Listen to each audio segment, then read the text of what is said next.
오늘은 성경의 사건과 사건, 사고와 죄라는 말씀으로 하나님 말씀을 전하겠습니다. 하울링이 출근했네요. 오늘 좀 일 때문에 그러나? 헤이! 안 생기는데? 어느 때만 생기네요. 자, 성경의 사건, 사고와 죄라는 제목으로 하나님 말씀 전할게요. 앞에 보시고. 청소년 문제가 사회적으로 큰 이슈가 되었죠. 원래 이슈가 좀 되었었고, 원래부터 유독 근래에는 청소년 문제가 좀 이슈가 되는 것 같아요. 올해 1월 달에 SBS에서 기획해서 다큐멘터리 나온 거 보셨어요? 학교의 눈물 못 봤어요? 사실 저도 못 봤어요. 그냥 이렇게 짧게 올라온 영상들 있잖아요. 그 판사 선생님이 막 혼내키는 애들 막 울고 잘못했어요 막 울어. 엄마랑 같이 나와서 잘못했어요 막 울어. 잘못하지 말지. 잘못해야지. 청소년 문제는 어른들에게는 관심의 문제일 수밖에 없어요. 왜 그래요? 자신의 아이들이니까 그렇죠. 관심이 많은데 이상하게도 청소년들은 어른들이 자신들에 대해서 무관심하다고 느낄 때 그때 문제가 잘 일어나요. 이상한 일이죠. 어른들은 청소년에게 관심이 있는데 청소년들은 어른들이 우리에게 관심이 없다고 이야기한단 말이에요. 그게 왜 그럴까 곰곰이 생각을 해봤어요. 제가 결혼하고 나서 종종 아내와 싸울 일들이 조금 있더라고요. 지금은 평화로운 지가 좀 오래됐어요. 지난 학기엔 전혀 안 싸웠어요. 근데 결혼하고 막 한 4-5달 정도는 조금 다툼들이 있었어요. 이 남자와 여자가 싸우는 경우에는 어떤 일들이 잘 일어나냐면 남자는 여자에게 무엇인가를 설명하고 있어요. 보통의 경우는 내가 왜 그런 행동을 했는지를 설명하고 있어요. 싸움이 길든 작든 상관없어요. 남자는 여자한테 설명을 해요. 그러니까 여자는 무슨 얘기를 하고 있냐면 자신이 얼마나 기분 나쁜지를 얘기하고 있어요. 이 구도는 절대로 바뀌지 않더라고요. 남자는 저는 아내에게 내가 그렇게 행동한 것은 전혀 너를 해치려 하는 의도가 전혀 없었다. 너는 그걸 보고 기분을 나빠했지만 사실은 나는 그런 의도 전혀 없었다. 그 계속 설명하는 거예요. 한 싸움이 이렇게 길어지면 계속 그것만 설명해요. 그럼 한참을 설명하고 몇 시간 후에 이제 얘기를 하는 거예요. 한 몇 시간이 얘기가 되면 알아들을 것 같잖아요. 그래서 뭐라고 물어보겠어요, 제가? 이해를 하겠냐? 내가 왜 그렇게 했는지 좀 이해를 하겠냐? 그럼 뭐라 그래요? 그래, 네가 그렇게 한 게 너가 그렇게 얘기하니까 그냥 그런 줄은 알겠는데 여전히 기분은 나쁘다. 원점으로 돌아가는 거예요. 내가 1시간 동안 설명했는데 왜 그랬는지, 내가 왜 너를 그렇게 대했는지 설명을 해도 소용이 없는 거예요. 그 마지막 말이 정답인 것 같아요. 너가 어떤 이유에서 그런 행동을 했던지 너가 그렇게 나에게 한 것이 내가 기분이 나쁘다는 걸 네가 알아야 된다. 제가 그거를 좀 깨달았어요. 물론 깨달았다고 해서 전혀 다툼이 없을 수는 없겠죠. 그런데 이 남자 여자 싸움이 늘 이런 형태로 일어나더라고요. 무슨 얘기를 하고 싶으냐면 어른들은 청소년들에게 무엇인가를 계속 해줘요. 안 해준다고 그러면 거짓말이잖아요. 그것이 부모님이 됐든 선생님이 됐든 아니면 사회적으로 어떤 일들이 있으면 어떤 어른들이랑의 이야기든 어른들은 무엇인가를 청소년들한테 해준다고요. 그런데 청소년들이 우리는 받은 게 없소이다. 우리는 전혀 받은 게 없소이다. 라고 이야기를 했다면 그건 어른들의 잘못이 맞는 것 같아요. 받는 사람이 받았다고 느끼는 것이 중요한 것이지 준 사람이 줬다고 느끼는 게 중요한 거 아니거든요. 그러니까 문제는 우리예요, 우리. 그럼 어떻게 할 건데요, 그래서? 운동이라도 할까요? 지난주처럼 이제 부모님이면 전쟁이라도 할 텐데 이 만만한 상대가 아니다 싶으면 전쟁도 안 되고 말도 안 되고 이제 나 혼자 힘든 거죠. 아, 아프다. 이런 저런 문제들 때문에 청소년들의 범죄율이 늘어나고 있다는 것이 어쨌든 수치적으로 드러나고 있어요. 여러 가지 범죄들이 일어나는. 학교를 다니면서, 저도 학교를 다니면서 몇 번인가는 그런 생각을 한 적이 있어요. 아, 학교를 다니는 것이 참 무섭다. 왜냐하면 뭐 중압감도 있죠. 어른들이 우리에게 대한 기대감들이 있기 때문에 그 기대감을 채워야 된다는 중압감에 막 눌려. 아파. 그런 것도 있지만 실제로 학교 안에서 무서운 일들이 일어나요. 무서운 애들 있잖아요. 어른들도 무서워하는 애들 있잖아요. 거의 뭐 저도 이렇게 지나가다가 그런 애들이 이렇게 무리가 이렇게 모여 있으면 잘 안 쳐다봐요. 뭔 일을 당하려고 괜히 쳐다봐요. 그냥 아무 일도 없는 듯이 스마트폰이나 보든지 하지.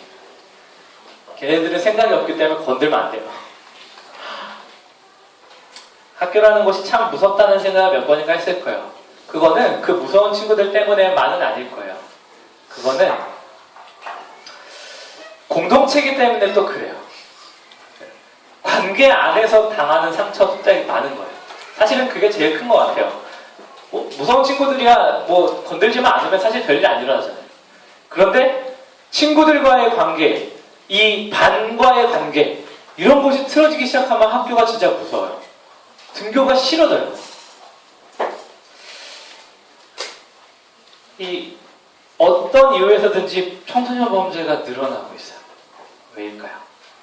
오늘 본문을 바라보면 우리가 잘 알고 있는 이야기죠. 성경의 이야기 중에 가장 신나는 이야기 중 하나예요. 무슨 얘기예요? 여리고성 이야기죠. 모세를 통해서 이집트에서 빠져나온 백성들이 광야 사막을 40년 동안 돌아다니다가 결국 하나님이 약속하셨던 땅인 가나안 땅에 이르렀어요. 이제 가나안 땅에 처음 들어가는 순간이 바로 여리고성. 가나안으로 들어가는 입구 맨 처음 만나는 성이 여리고성이에요. 이스라엘 백성은 가나안 땅에 들어가기 위해서는 가나안 땅을 점령을 해야 하죠. 왜냐하면 그 땅에도 누가 살고 있으니까요. 사실 이스라엘이 우리가 성경을 읽으면서 이스라엘의 어떤 입장에서 읽으면 아 들어가야 돼. 쟁취해야만 돼. 이런 마음이 같이 생기지만 사실 거류민들, 원래 살던 사람들의 입장에서는 침략자예요. 어찌됐든 하나님께서 약속하신 땅에 들어가기 위해서는 이스라엘이 들어가야만 했고 그 첫 감은 여리고성이었는데 여리고성이 만만하지 않은 성이었어요. 점령하기 쉬운 성이 아니었다고요. 그런데 이 여리고성을 함락시키시는 하나님의 방법이 놀라워요. 다 알고 있죠? 하루에 7일 동안 성을 돌아라. 그런데 하루에 한 바퀴씩 너네 모든 백성이 가서 하루에 한 바퀴씩 거길 돌아. 그러니까 성을 한 바퀴 돈다는 건 성이 조그맣지 않잖아요. 성 안에는 수많은 사람들이 살고 있으니까. 여리고성은 그렇게 작은 성은 아니었어요. 그러니까 한 바퀴 돌고 하루에 한 바퀴. 둘째 날도 가서 돌고 그러니까 여섯째 날까지 한 바퀴씩 돌고 일곱째 날은 7바퀴를 돌고 소리를 지르라고 그랬어요. 별일 안 하고 그냥 하나님이 시킨 대로 백성들은 돌았죠. 돌았어요. 그리고 7바퀴 돌았을 때 외쳐 소리쳐라 이러니까 애들이 궁금한데 뭐라고 소리쳤을까? 야 했을까? 뭐 어쨌든 소리를 쳤어요. 와 했겠죠? 그랬더니 여리고성이 무너졌어요. 성벽이 무너졌는데 여리고성 안에 있는 사람들이 전투할 의지가 있었겠어요? 거의 병력의 손실 없이 여리고성을 함락시켰죠. 이스라엘 백성은 사기가 충만했어요. 와 하나님이 함께 하시니까 별일 없어도 그냥 성을 함락시키는구나. 우리 하나님이 함께 하시니까 가는 데마다 이기겠구나. 하나님이 이 땅 주신다 하셨고 가서 싸우기만 하면 이기는 게 있구나. 확신에 차 있었어요. 그런 와중에 그 다음 성 아이성이라는 성을 이제 함락하러 가서 공격을 해봤는데 공격하러 가기도 여리고성처럼 다 간 게 아니라 3,000명만 뽑아서 보냈어요. 3,000명을 뽑아 보냈을 때도 아이성은 3,000명이면 충분히 함락시킬 수 있을 거라고 생각하고 보냈을 거 아니에요. 이거 왜인걸? 그러면 아이성의 병력과 비교했을 때는 수적으로 엄청난 우위를 점했겠죠. 그러니까 아이성은 큰 성이 아니었던 거죠. 그냥 3,000명이 갔는데 이거 싸워버리니까 안 되겠다 그러고 도망가기 시작하는 거예요. 막 도망가면서 쫓기면서 몇 명이 죽었어요. 그러고 다 돌아왔을 때 이스라엘 백성은 되게 마음의 상심이 컸어요. 왜냐면 지금의 전쟁과 그때 전쟁은 달라요. 옛날 시대 그때 전쟁은 성전이에요. 성전. 걔네 신이랑 우리 신 맞짱 떠서 누구네 신이 더 센가 한번 해보자. 그리고 이쪽이 이기면 이 신이 이긴 거예요. 이 신이 더 세요. 하나님의 군대인 이스라엘과 무슨 신을 섬기는지 모르겠지만 아이성의 사람들이 전투를 했을 때는 하나님이 패배하신 거예요. 이스라엘은 얼마나 낙심했겠어요. 엄청 큰 여리고 성읍도 점령했는데 아이성이 점령이 안 되는 거예요. 왜 이런 일이 일어났을까? 그러면서 하나님한테 기도하기 시작해요. 왜 이렇게 됐습니까? 하나님이 계시는데 이렇게 됐습니까? 그때 하나님이 얘기해 주시는 거야. 너희 중에 여리고성을 점령할 때 물건을 챙긴 놈이 있다. 그놈 잡아라. 무슨 얘기를 여리고성 점령할 때 해주셨냐면 하나님께서 너네는 여리고성 점령할 때 내가 시킨 대로 하면 무조건 점령하는데 대신 맨 첫 점령이기 때문에 그 안에서 얻어지는 전리품은 다 내 거다. 첫 거니까 내 거야. 대신 내가 너희를 승리하게 해줄게. 실제로 이스라엘 백성이 특별한 일을 하는 거 없이 그냥 도는 것만으로 성을 점령했잖아요. 근데 그 모든 것들을 예외 없이 다 내게 하나 여호와의 곳간에 드리라 명령을 했는데 아간이라는 사람이 이렇게 하나 주머니에 넣은 거죠. 사실 하나 주머니에 넣은 정도는 아니고 되게 많은 양, 무슨 좋은 외투 한 벌이랑 뭘 챙겼어요. 또 몰래 자기 집 밑에다가 몰래 장막에다 숨겨놨어요. 그래서 이제 그 패배한 다음 아침에 소집을 했어요. 다 모여라. 모든 백성 다 모여라. 지금부터 거민 색출을 하겠다. 제비뽑기를 하는 거예요. 12지파 중에 제비뽑기에서 한 지파가 나오고 그 중에 한 가문이 나오고 그 중에 한 가정이 나오고 그 중에 한 명이 나온 거야. 그 사람이 아간이었어요. 결국은 아간은 이 빼앗은 그러니까 전리품 중에 자기가 몰래 챙긴 것 때문에 이 일로 인해서 죽임을 당해요. 사형을 당하는 거죠. 그리고 그 이후로 여호수아와 이스라엘 백성의 전투들은 승리를 하기 시작해요. 사람이 언제부터 법을 만들기 시작했을까요? 우리가 눈으로 보이는 법조문, 법관 이런 거를 만드는 것은 그렇게 오래된 일은 아니겠지만 아주 오래전부터 법칙은 있었을 거예요. 사람들끼리 살아가니까. 그런데 이 법칙들이 우리에게 알려주고 있는 것들이 한 가지가 있는데 그게 뭐냐면 그것들을 어겨야 위법이라는 법칙을 우리에게 알려줘요. 아주 간단하고 당연한 얘기죠. 다시 한번 얘기할게요.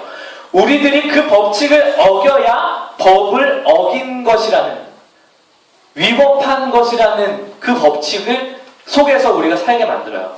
어떤 사건이 있어야 된다고요. 예를 들어 볼게요. 우리가 쉽게 저지를 수 있는 위법이 뭐가 있을까요? 아무래도 신호등 이런 건 좀 쉽게 2차선밖에 안 되고 차도 없고 그러면 빨간불이든 파란불이든 그림이 그려져 있든 안 그려져 있든 우리는 담대하게 건너갈 수 있잖아요. 그게 안 걸리면 안 걸린 거죠. 그런데 그것을 위법을 행할 때에 만약에 경찰 아저씨가 와서 야 너 이리 와봐 이러면 이제 몸에 털이 곤두서면서 큰일 났다. 이런 생각이 들겠죠. 그 사건이 필요해요. 내가 그것을 어긴 사건. 또 뭐가 있을까요? 여러 가지가 있겠죠. 도둑질을 했다 그러면 어떤 사람이 도둑질을 한 사건, 그리고 그것을 포착한 그 발견된 뭐라 그래야 돼? 적발이 있어야 되는 거예요. 이 두 가지가 꼭 필요해요. 그래서 사람들은 서로가 같이 살기 위해서 만든 법 때문에 어떤 사고의 메커니즘이 생기냐면 내가 어떤 이벤트를 법을 어기는 이벤트를 일으키지 않으면 아무 일도 없는 거예요. 그리고 그 이벤트를 일으켰을 때야 내가 죄를 지었다 라고 생각을 해요. 근데 이게 아주 큰 그리스도인들에게는 아주 큰 장애물이 될 때가 있어요. 유대인들도 그것을 이겨낼 수가 없었어요. 내가 이것들을 어기는 어떤 사건이 필요해. 그리고 그 사건이 있으면 내가 죄를 졌다고 생각하는 거예요. 그래서 유대인들은 하나님 앞에서 그 법칙들을 어기지 않기 위해서 뭘 만들기 시작하냐면 율법을 만들어요. 율법을 하나씩 만들어가다 보니까 너무 많아지는 거예요. 왜요? 이게 어떤 이벤트를 안 일으키기 위해서, 하나님과의 어떤 이벤트를 안 일으키기 위해서 조문들을 하나씩 만들어가다 보니까 너무 많아져 버리는 거예요. 그리고 그것들을 상대적으로 잘 지키는 사람들이 너무 띄워져요. 우상화돼요. 그런데 교회가 이야기하는 죄는 이 이벤트적인 것들이 아니에요. 우리가 하나님 앞에서 죄가 무엇이냐 이런 거를 생각하게 되면 우리는 성경 안에서 어떤 것들을 찾아보게 될까요? 금송아지 사건, 지금처럼 아간의 도둑질, 이런 것들을 생각하게 될 거예요. 그렇기 때문에 성경도 인간이 쓴 거고 성경도 인간의 제도 안에서 쓰여진 거죠. 물론 하나님이 그 제도 안에 주신 거예요. 그런데 그러다 보니까 이 죄에 대한 것들을 표현하기 위해서는 무조건 이벤트가 필요한 거예요. 사실은 하나님이 우리에게 이야기하고 싶은 죄는 우리의 삶과 한 사람 한 사람이 하루에도 수많이 어기고 있을 텐데도 불구하고 우리는 그 이벤트만 안 일어나면 괜찮다고 생각해버려요. 그게 우리가 이 세상과 인간들과의 살아가는 메커니즘이에요. 그것에서 벗어날 수가 없어요. 근데 여러분 이걸 평생 꼭 기억하셔야 돼요. 교회에서 말하는 죄는 절대로 사건 중심이 아니에요. 네가 어떤 것들을 지켜냈고 지켜내지 못했느냐가 여러분이 죄를 지었냐 죄를 짓지 않았냐를 결정해주는 게 절대로 아니에요. 교회가 말하는 죄는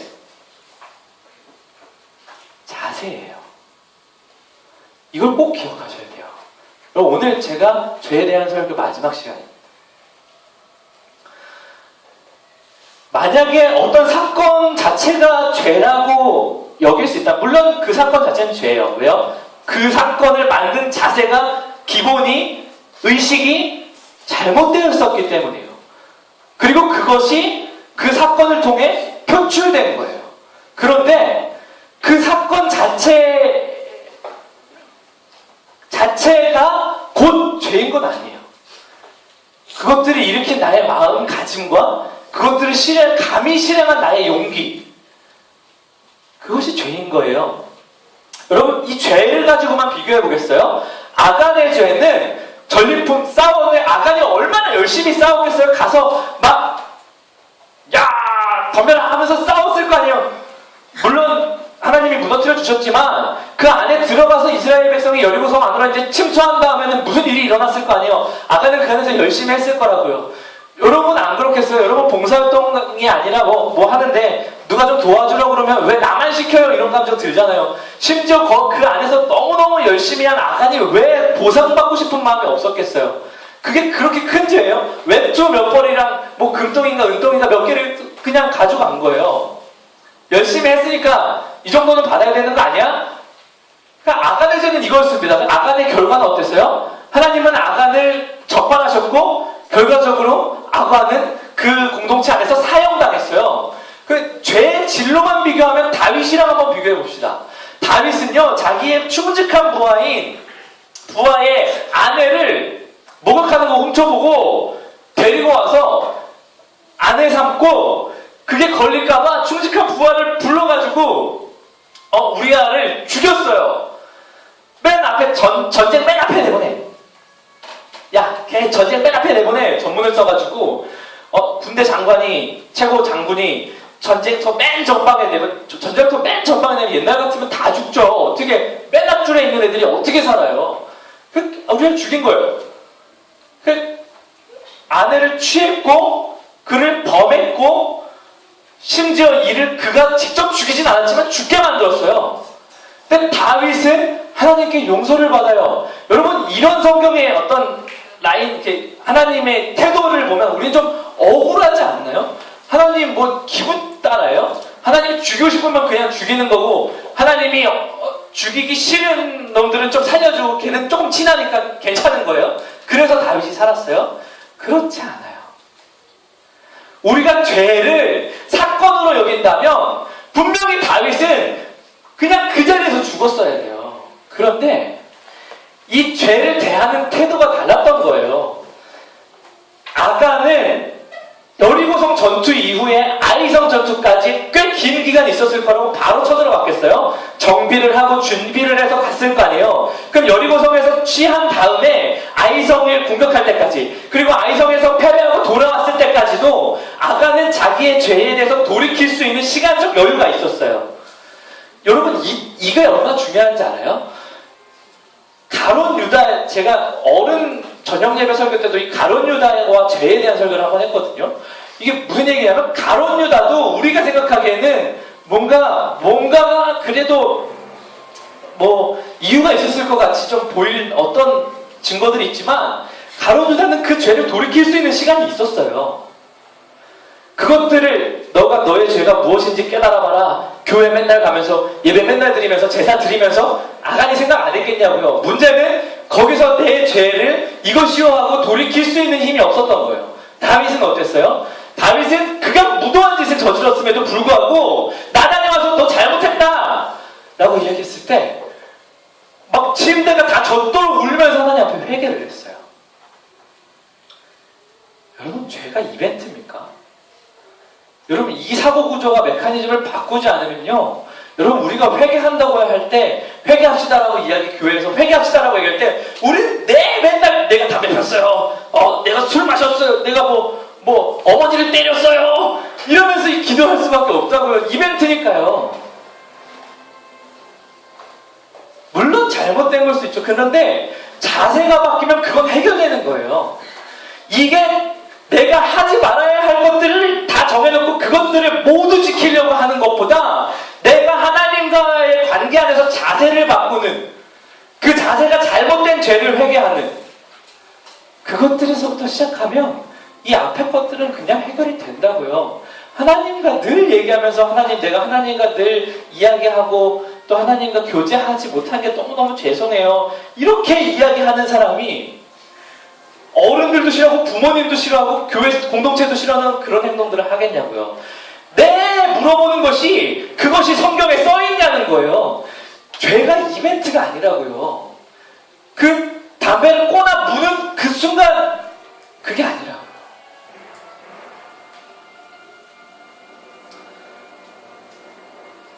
개인적으로는 생각엔 그게 그렇게 죄인가라고 생각이 들어요. 성경에도 안 써있어요. 문제는 내가 사랑하는 사람들이 싫어하는 것을 내가 하나님 앞에서 하기 싫은 거예요. 그건 내 자세잖아요. 그게 어디 써 있는지가 뭐가 중요해요. 정리합시다. 여러분, 우리가 교회에서 너의 죄가 무엇이냐라고 얘기했을 때 우리는 당연스럽게 우리의 머릿속의 시스템은 당연히 내 안에 있는 이벤트들을 찾기 시작해요. 왜요? 죄는 이벤트라고 생각하니까요. 그런데 교회에서 말하는 죄는 절대로 이벤트가 아니에요. 여러분, 얼마든지 실수할 수 있어요. 혹시 지금도 그렇게 하고 있는 친구가 있을 수 있어요.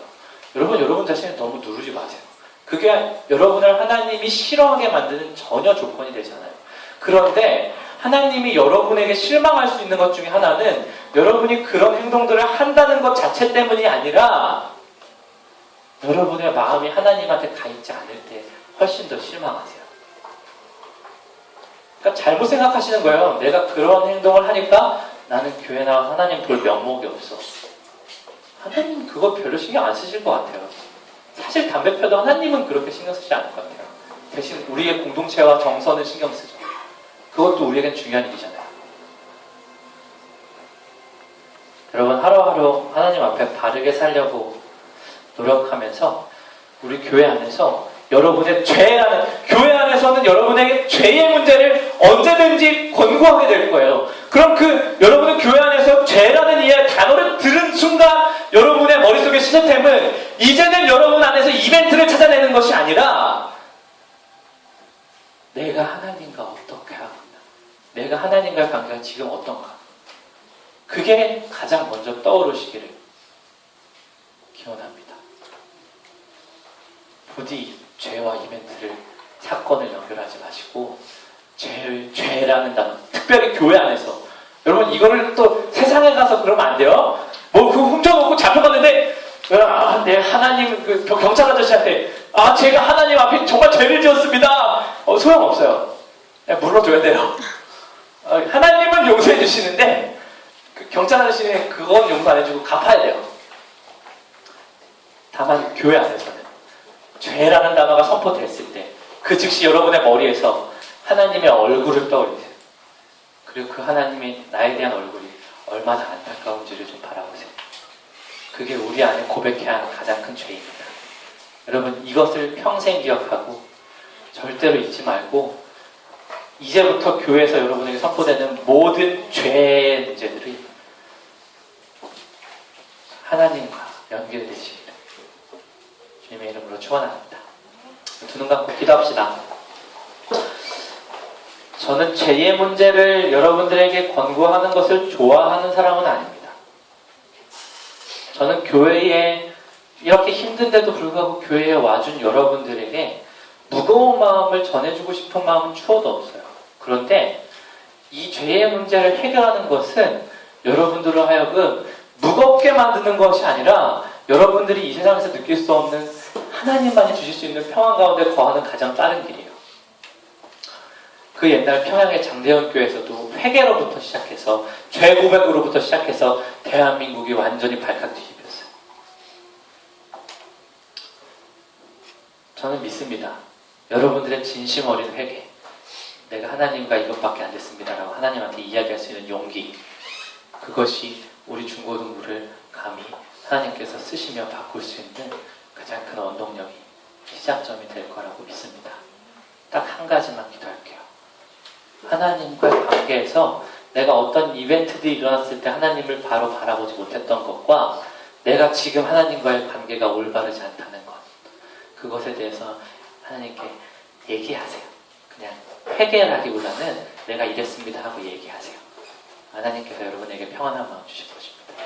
우리 다 같이 짧게 우리 한 1분 정도만 자신을 위해서 기도하고 공동체를 위한 공동체의 죄를 위해서 같이 기도하고 오늘 말씀을 맺도록 하겠습니다. 함께 기도합시다. 주님, 사랑하셔서 우리에게 죄의 문제를 대하게 하셨습니다. 그것이 하나님께 내가 나아갈 수 있는, 우리가 나아갈 수 있는 그런 방법이고, 그래야만 하는 방법이고, 그것이 있어야만 하나님과 교제하게 되는 방법이고, 그것을 알았습니다. 주님, 우리는 예수님께 나오는 이 시간을 헛되이 만들고 싶지 않습니다. 내가 어떤 이유에서든 이곳에 왔다면 이곳에서 가장 큰 목적인 예수님과 만나는 그 사건, 그리고 그것으로 인하여서 우리 친구들과 함께 교제하는 것은 이순위가 되고, 이 안에서는 부디 좀 예수님과 만나는 그 목적을 좀 달성했으면 좋겠습니다.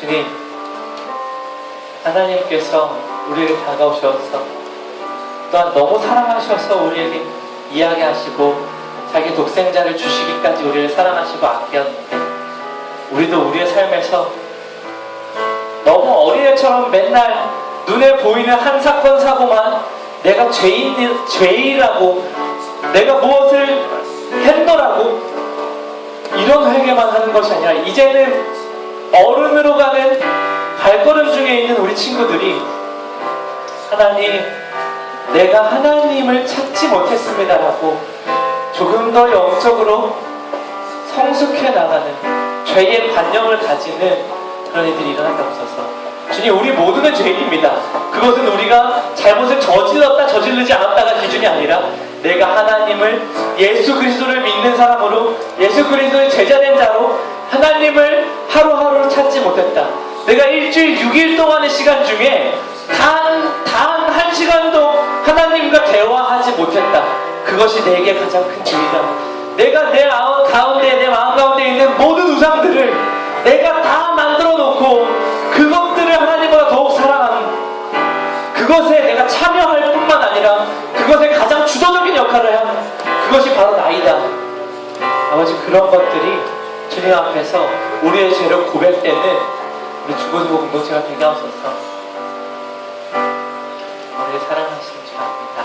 그래서 우리도 주님을 사랑하고 있습니다.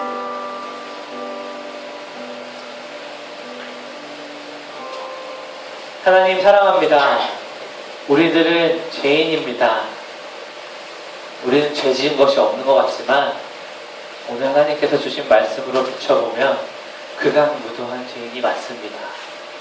주님, 우리가 하나님 앞에 무릎 꿇고 매일 우리의 죄인됨을 고백하게 하시고, 주님, 우리가 어떤 죄가 죄인지 알고 고백하는 그 진심 어린 고백으로 인하여서 하나님께서는 우리를 용서하시며 두 번 다시는 너희가 고백한 그 죄를 묻지 않겠다고 이야기하셨던 그 예수님 앞에 용기 있게 우리의 죄를 고백하는 우리 중고등부 공동체가 될 수 있도록 역사하여 주옵소서. 우리와 함께 하시며 우리의 죄를 늘 사해 주시는 것을 믿으며 예수님의 이름으로 기도합니다. 네. 그 주님께 마땅히 드릴 것들을 드립시다.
네, 우리 일과 신승환까지 조금 더 예배에 집중합시다. 기도하겠습니다. 하나님, 우리에게 주신 것에 감사하는 마음으로, 또한 우리에게 주신 모든 것이 하나님께서 주셨다는 것에 대한 확신의 고백으로 주님 앞에 그 주신 것 중에 작은 일부를 다시 드립니다. 주님, 기뻐 받으시고 흠양하여 주옵소서. 주님, 우리가 드리는 이 예물 중 늘 또 특별하게 구별하여서 기도의 제목을 적어 주님 앞에 올려드리는 이 봉헌의 손길도 있습니다. 주님, 늘 돌아보시고 그들에게도 축복하여 주옵소서.